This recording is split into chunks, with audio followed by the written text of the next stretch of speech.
All right, Ashley, an important topic today, talking about empathy and emotional awareness. And we know that in recovery, this becomes one of those topics that's very, very important. It might not be what someone is looking for at the very beginning of their healing. It's typically, the behavior that drives them into healing and recovery, but this becomes essential to healing relationships. And so I'm excited that we get to talk about it today, but let's start with just this. Like, how would you define empathy? What is empathy? I think in the simplest terms, it's just understanding somebody else's emotions. And emotions meaning a combination of their mood and circumstance and what they're going through, feelings. It kind of just encompasses all of that. So just really understanding and feeling for somebody else.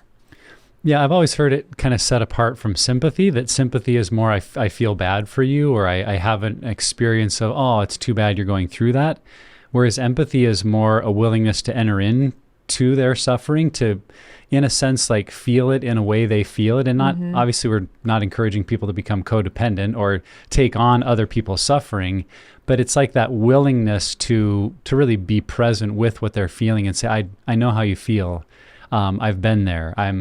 I've walked through some similar things, or I can see that pain is, entering into more than just, oh, that's too bad.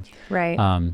Yeah, I think it's Brene Brown that has that little sketch on empathy where it's like, you walk by someone in a hole and it's like, oh, it's too bad you're down there in a hole. Hope you get better. Yeah.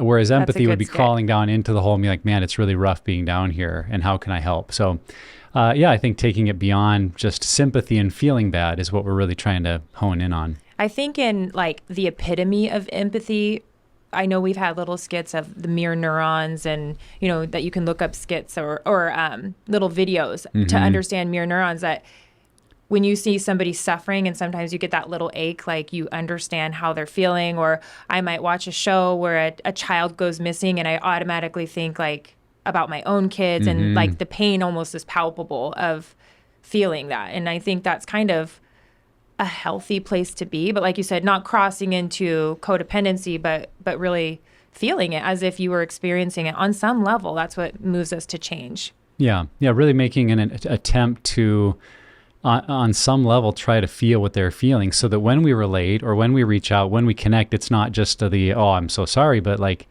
oh, I can kind of understand what you might be going through. This is what it would feel like to me, and the difference that makes, I think, in caring for someone in relationship really can be tremendous. So one of the things we know or have seen so often in sexual addiction or people who are struggling with unwanted sexual behavior is that very often empathy is something they struggle with. And so why is that? Why do people who have struggles with sexual addiction and unwanted sexual behavior typically struggle with empathy? I'm thinking of so many different things that it may not be one thing. It could be that they never had it modeled for them. And so, I mean, that's how we learn how to be in relationships, and we learn to have a secure attachment style, and a healthy attachment style is by being around that. And so if we didn't have it modeled, another thing is, drugs and even process addiction substances, they create ruts in our brain. They change the structure of our brain. And so there are Bible verses talking about like what sin will lead to.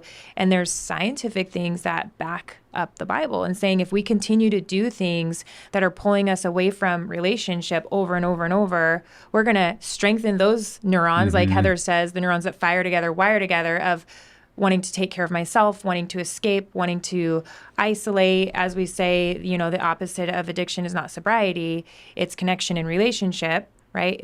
Is that close? Yeah. Is that close? Yeah, it's spot on. Okay, Johann. You got it. Johann something. Hari. Okay, see, I'm close. And so all of those things of the more we engage in addiction or our behaviors that isolate us from relationship, the more that's what we focus on. We start wanting to protect and wanting to be all about feeling good, escaping, and we lose touch with that relational component of it. The other side I was thinking of is if you're somebody who's struggling and you haven't really done the work and owned your own stuff yet, then if you're still in denial on a level of how bad your situation is, then it's going to be impossible to relate to somebody else. If you can't even identify your own emotions and feelings, how can you, understand that for your spouse? Like we have guys and women that come in and say, oh, I don't have childhood trauma. I don't have daddy issues. I don't know why I do this. I'm just bored. And until they can get to that point of understanding why they do what they do, what led them there, what is it they're trying to escape or avoid or feel, then, they're not going to be able to do that for their spouse. Yeah. Yeah, I think that's the reality, that we've talked about how emotions are like a dial on a wheel, and they're not all these separate dials, but we kind of have a master emotional switch or dial in our lives. And when we're stuck in unwanted sexual behavior or addiction, there's all kinds of unwanted thoughts or guilt and shame, self-criticism, self-doubt that we don't want to have to live with. And so we kind of dial all that back. And when we do that about our own journey or our own story, we've done that for all of our emotions. And our ability to connect with others is severely limited because we're not able to connect with our own pain and shame and maybe feelings of worthlessness. And so in trying to avoid dealing with that, we end up kind of avoiding dealing with anything that makes us uncomfortable.